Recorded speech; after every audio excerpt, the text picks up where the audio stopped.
Pre-workout is a supplement that I only use once or twice a week, if that. I normally train first thing in the morning, so the last thing I really want to be doing in the AM is forcing that pre-workout down me, raising my cortisol levels unnaturally, and this will lead to that inevitable crash. So the crashes are one reason why I stopped taking pre-workout. No matter what time in the day I have my pre-workout, I feel like after my gym session my energy levels crash drastically, and that is one thing I do not miss about taking pre-workout, especially if you have a busy day ahead of you. The second reason is pre-workout can make you overstimulated. Pre-workout contains caffeine, beta-alanine, and way more other stimulants which could make you overstimulated throughout the day. And there are times throughout the day where you just feel like your heart is coming out of your chest, especially if you have too much caffeine throughout the day. Although pre-workout will crank up your energy levels for your workout, and in my opinion these side effects really aren't worth having, and your internal health is way more important than having a better workout for that moment of time. And being overstimulated can lead to anxiety, racing thoughts, and palpitations in your heart. My next point is that there could be hidden ingredients inside your pre-workout which are really bad for you. I know a lot of people preach about the ingredients. Wake the fuck up.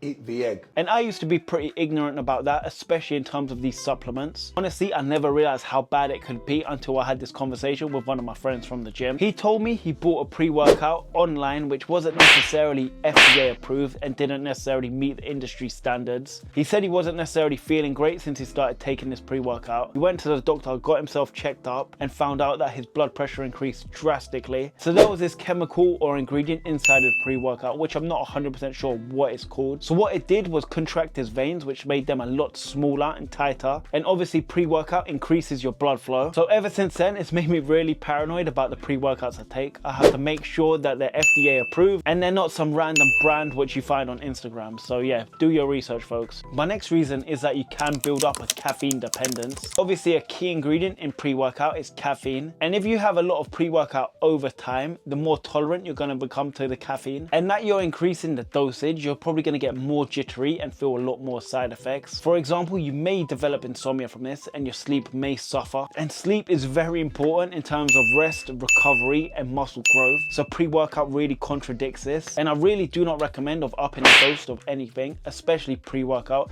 as this could really affect you internally. And even if you don't quit it 100%, at least take a break from pre-workout just so your tolerance levels could just drop to when you first started, instead of just taking more and more and more as time goes by. And that leads me to my next con. The more and more pre-workout you have, the more and more money you're going to spend on it, so it can become very costly. And pre-workout is a luxury which isn't necessarily essential, so there's no point wasting your money on it, because there are stuff out there which are a lot cheaper which could improve your performance in the gym. For example, coffee is just one off the top of my head. You could get a 500-gram jar of coffee for less than £5, which is probably over 100 servings, which is way better than your tub of pre-workout, which is 20 to 30 servings for about £30, which is about £1 a pop. So you could definitely be saving this money you're spending on pre-workout. And my final point is, by not taking pre-workout, this could improve your sleep, especially if you train later on in the evening. A lot of people are in two minds whether to take pre-workout for an evening session. Although this will improve your energy levels after a long day of work, this may prevent you from getting a good night's sleep, which is even more essential than having a better workout. But I'm not gonna lie to you, there are some alternatives to these sleepless nights, especially if you like training in the evening. You could buy pre-workout with no caffeine in it.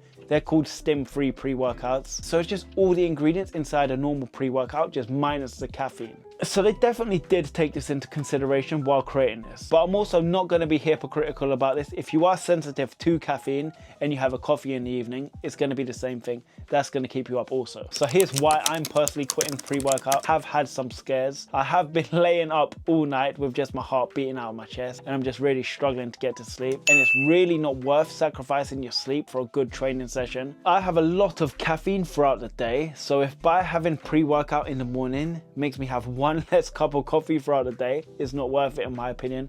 I love coffee too much, and I'd much rather have a coffee than pre-workout, but that's just my personal preference. There are some people that want to do the complete opposite, and that's okay, like sacrificing a cup of coffee for a good workout and having your pre-workout. And also, that I said, I have a lot of coffee throughout the day. Obviously I had to start upping my dose of pre-workout, so that's why I was getting a lot of palpitations and sleepless nights, so it wasn't worth it for me personally. And also, one reason why I stopped, I really used to like the tingles I used to get in my face but that I've just had so much pre-workout over the years, I don't really get that anymore. I feel like I could have the same training session with or without pre-workout, so that's one reason why I stopped too. One thing I most definitely am gonna miss about pre-workout is the flavors that it comes in. On the days that I knew that I was having pre-workout, I really look forward to having it just because it tastes really good. Not necessarily because it improved my performance, but as I said before, I started feeling a lot of the negative side effects, more of the positives with pre-workout, so it's just really not worth it for me anymore. I'm curious to know if any of you have quit pre-workout, and I want to know how it's going for everyone else, so drop some comments below. I want to hear what everybody else has to say about this. If this video hasn't convinced you to quit pre-workout, watch this video on is pre-workout essential or not.